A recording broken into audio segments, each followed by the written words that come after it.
Going inside the issues of our community, this is Local 12 Newsmakers. Good morning and welcome to Local 12 Newsmakers. A hand reached out in a gesture of assistance, an offer by people with resources to assist those with few resources. It seems like the scenario that everyone would want to encourage and support. But CityLink, a proposal to transform a 100,000 square foot empty factory in the West End into a one-stop mall of social services, has sparked controversy and spirited opposition. The supporters of the proposed CityLink Center imagine it becoming a comprehensive facility to respond to both the immediate and long-term issues of those in need. This includes an array of health services, emergency food relief, emergency overnight shelter, temporary housing for the homeless, child care, job training, and much more.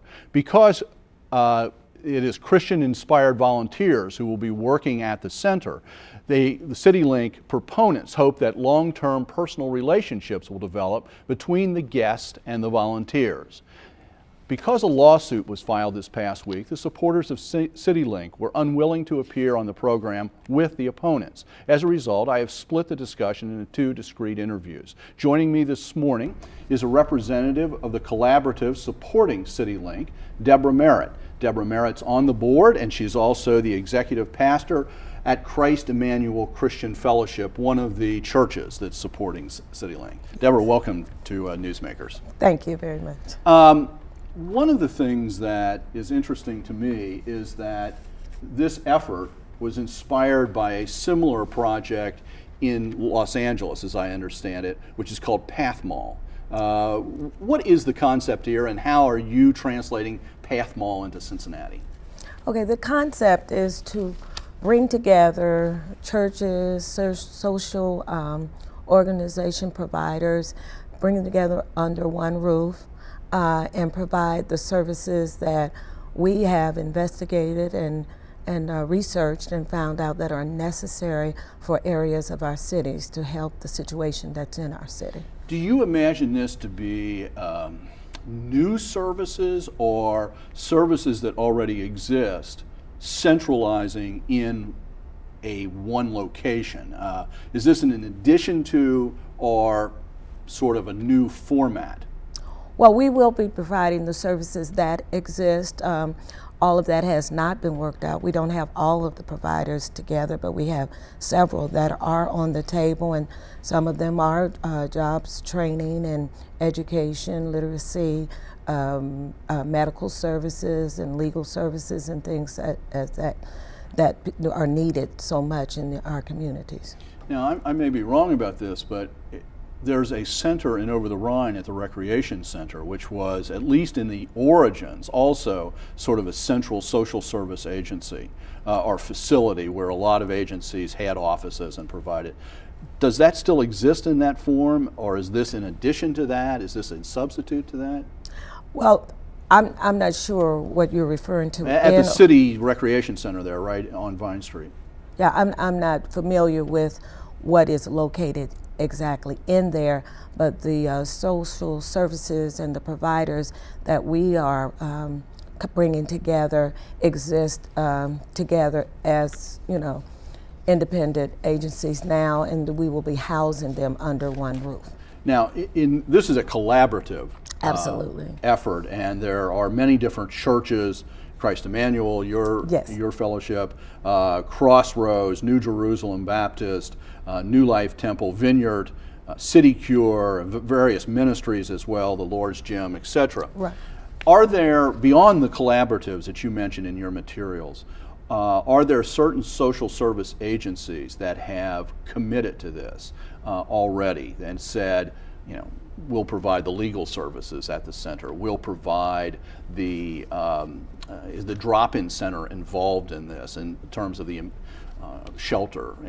Are those kinds of organizations clearly on board, any of them? Well, we are now going and investigating other providers. The ones that are listed there are clearly on board. We're in relationship with others to bring them in, to be a part of what Yeah, these we're are all doing. church organizations, or religiously based organizations at this stage. I'm just wondering Right. if any of the mainstream social delivery, food bank, free store food bank. One of the things you talk about is, is food delivery for emergency food. Is the free store on board? Okay, as I know of, we have not approached the free store, but we will be approaching those kind of organizations to see their interests. But if they are not interested, we do intend to provide those kind of services. Would the fact that this is such a church Christian-based effort, would those sorts of agencies be, one, welcome, and two, comfortable in this environment? Is there going to be any sort of tension between the religious goals of this and the social service goals? Well, it's our plan to have relationship with different organizations, whoever they are. So we will have to work out the ways that we can have relationships with them and provide the services that are needed. One of the things that I have noted in the news reports is that the building you're taking over is 100,000 square feet. And my understanding is the building in Los Angeles, much bigger city, is a little over 30,000 square feet. So this is a much bigger effort. Why is that? Well, for what we're intending to do, we're going to need the space. I did visit Path Mall, and we have some other ideas in terms of some green space and some recreation facilities that they did not seem to have, but they were investigating that. We had extensive conversation, and there were other things that they intended to do as they continued on with their programs. As you know, there's a lot of opposition, and the core of that opposition seems to be, I think there's twofold. Core of that opposition is that your group did not reach out to local community groups before you announced this. What would you say to that? What would you say to the opponents? Well, I would say that we've been working on this almost 3 years, and we have we had a timeline. We can show where we have approached social groups, we have approached churches, pastors, we made calls out to West End? Because this is going to be in the West End. Have you really gotten the people and the organizations, the institutions in the West End involved early? Well, we reached out to the city. The intent was we were going to take these services where they were needed, and we did not target the West End, but we reached out to pastors and social organizations all over the city, which includes the West End. And when we came together, we decided we were going to do this for the city of Cincinnati. Now, the location of the building happened to be in the West End, and so we're now on this end of the conversation. As you know, time flies here. We don't have much time left, but what would your response be to those people who are very opposed, who fear that this new facility in the West End is going to damage their community? My response would be that we have the same concerns.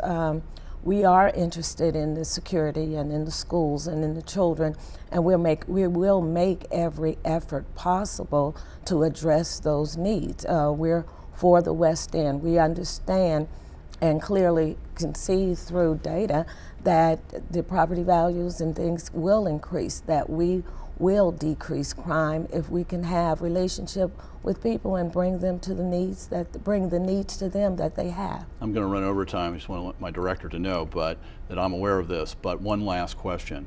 Some people would say that what you're doing is shifting the social services out of over the Rhine into the West End as part of this larger effort of 3CDC, of the school board to put the new SCPA there to get poor people out of over the Rhine. Are you collaborating with those organizations? Is that part of your goal?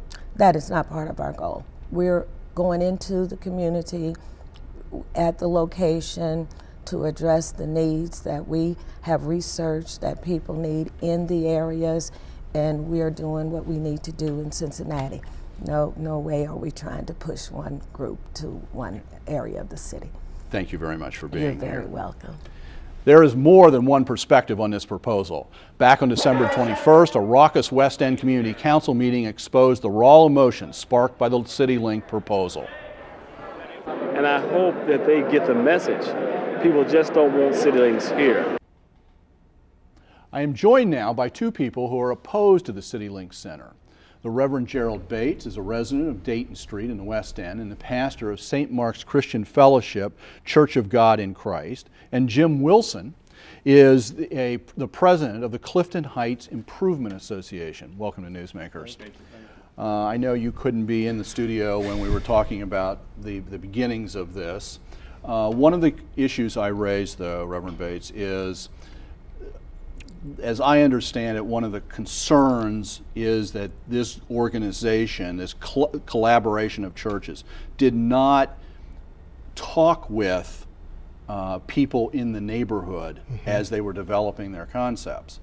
Their argument is they didn't know where this was going to go. It could have gone any other places. This property became available, and therefore it ended up in the West End. But secondly, they also told me off camera that they have met with you back in August and in April.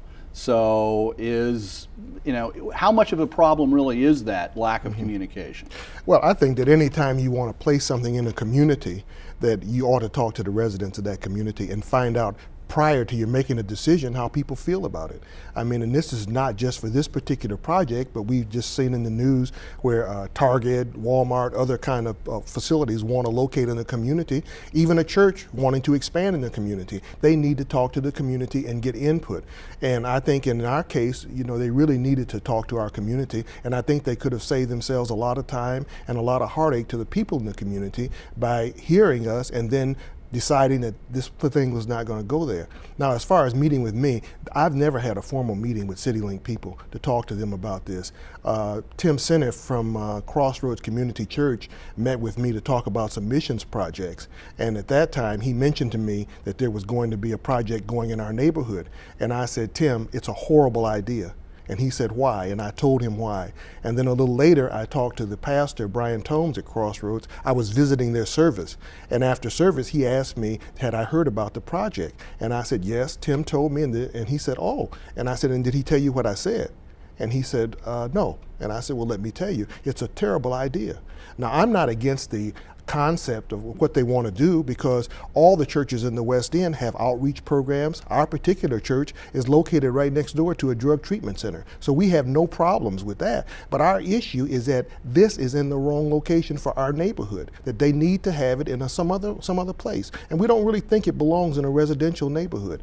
And I've mentioned to them several sites. I told them about a Mead Paper Company site down on Spring Grove Avenue. It's vacant. It has over 100,000 square feet, beautiful offices, parking, could easily be used by this organization. But they seem for some reason to be stuck on this location, which makes the neighbors feel very uncomfortable. Jim, I know one of your concerns, and you're with Clifton Heights, so Correct. You're not in the West End. Can you tell us what's wrong with the site from your perspective and why Clifton Heights should even be concerned about this? Well, from our perspective, the site sits at the junction of several neighborhoods, over the Rhine, the West End, and the Cuff neighborhoods. The Cuff neighborhoods are Clifton Heights, University Heights, and Fairview. Right. In fact, this site is actually, in some cases, closer to Clifton Heights and Fairview than it is other parts of the West End. One of the schools there that's within 1,000 feet of this project is Heberly, which is a Cincinnati public school, K through 8. Most of University Heights, this is their neighborhood school, one of the Cuff neighborhoods, and all of Fairview goes there. My house, I'm in the middle of Clifton Heights. My house is less than a quarter of a mile from the project site, the proposed project site. And then I guess if you look at the neighborhoods in general, how densely populated that area is, 6 of the 7 most densely populated census tracts are pretty much adjacent to this site. 10 of the top 17 in Hamilton County are within a mile. But isn't that an argument for that site? Because it is convenient, it's walkable, it's in the neighborhood, it is close to over the Rhine where there is poverty, and over in West End there is significant poverty. Isn't this an argument for putting it right there? Well, I think there are a significant number of residents too, and we were stakeholders in this as well. In fact, we're probably the largest group of stakeholders. And residents, businesses, and children that go to school. Reverend Bates? And not only this, but it's been pretty public that they're trying to clean up over the Rhine. And if you look at the list of agencies that are part of this, they all come from over the Rhine, around the Washington Park area, where they're talking about building a new school for creative and performing arts, right near the drop-in center.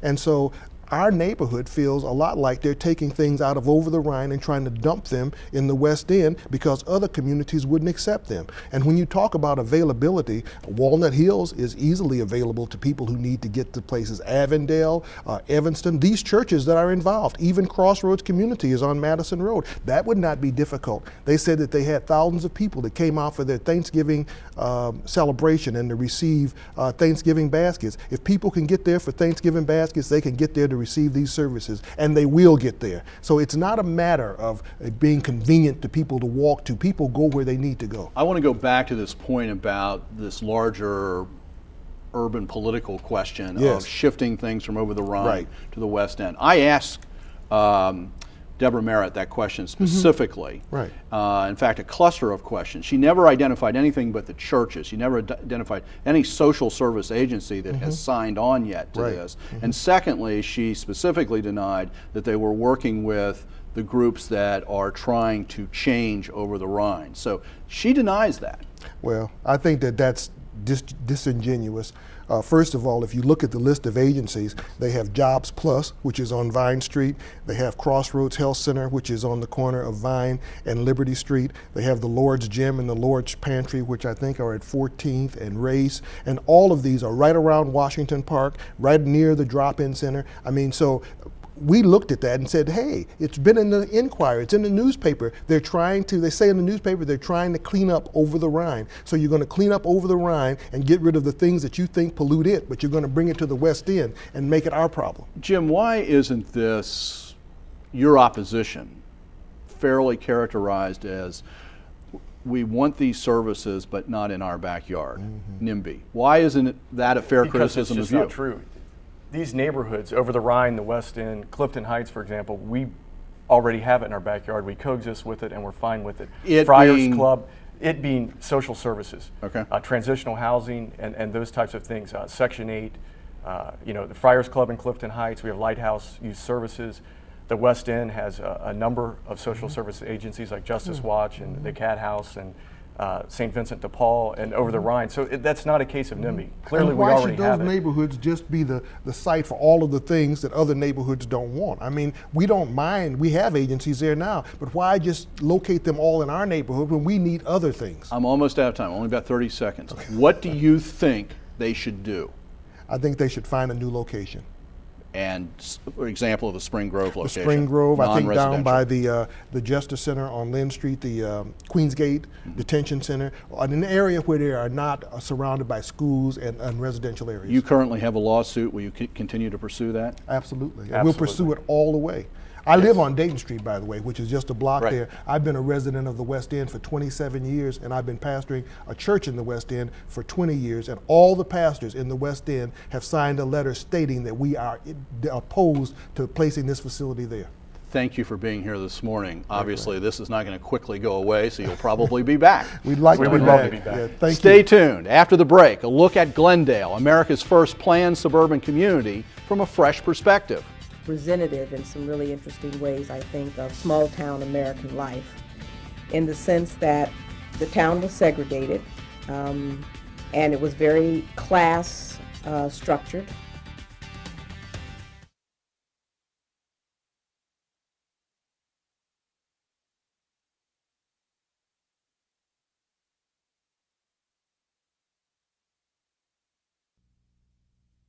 All of the blacks in Glendale were working class, lower middle class people in terms of their lifestyles, but they all in some way had a relationship with the white elite in the center of town. They worked as domestics, they worked as yard people, and labored in the valley industries and so forth. So there was, I think, familial or closeness that developed. Welcome back.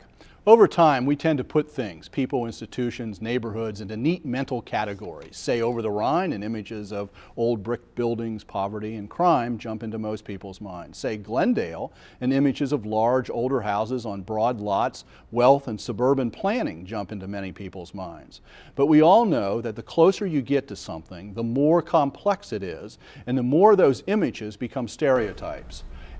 A new and ongoing documentary project about the history of Glendale is generated from the inside out. The goal is to give voice to the people whose families have lived in Glendale for generations, but have usually been taken for granted and rarely heard. I am joined this morning by two people who are responsible for this documentary project. April Martin is a documentary filmmaker and a writer. Several years ago, she produced a documentary entitled The Color of Justice, exploring the significance of the April 2001 riots. And Paul Briedenbach is a PhD American historian. He did not grow up in Glendale, but he lives there now, and two of them have met up and are working on this project. Welcome to Newsmakers. Good morning. And in case of April, you and I have worked together. You've cornered me on several occasions Yes. for your documentaries. How did this project come about, and why has this project come about, April? I'll let Paul answer that because he started it, and He started it. I came in.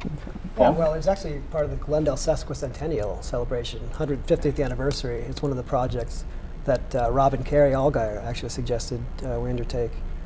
She knew I had been doing some oral history interviews with neighbors of mine, and she thought a video would be a good idea, especially an inclusive one that would bring in all members of the community, so that we could avoid the kind of historical commemoration that just emphasizes, what we traditionally see with Glendale: old houses, wealthy folks, proctors. Uh-huh. And your family has lived there for how many generations? I am the third generation. Yes, third generation. And your mother appears in this video. My mother does appear in it. Yes. As one of the oral history sources. So your grandparents also? My great-grandparents. I have, I think, about 5 surviving members of my family still living in Glendale. My aunt, who is 98, she still lives behind me, actually. So, What's, in your mind, what's the goal of this? What do you hope happens as a result of this? that my neighborhood becomes more inclusive, that people understand each other, that Glendale is not just portrayed as a wealthy white community, that we talk about race and class, and that we understand each other's history, because there is a different side to the history of Glendale that most people don't know about, and that history needs to be talked about, and this documentary is important. Most people don't know about Paul, even the people who live there? Actually, there is a fair amount of not talking about things among people who live there. You know, when you'll hear stories from people and you'll repeat them to other folks, and they have not heard them.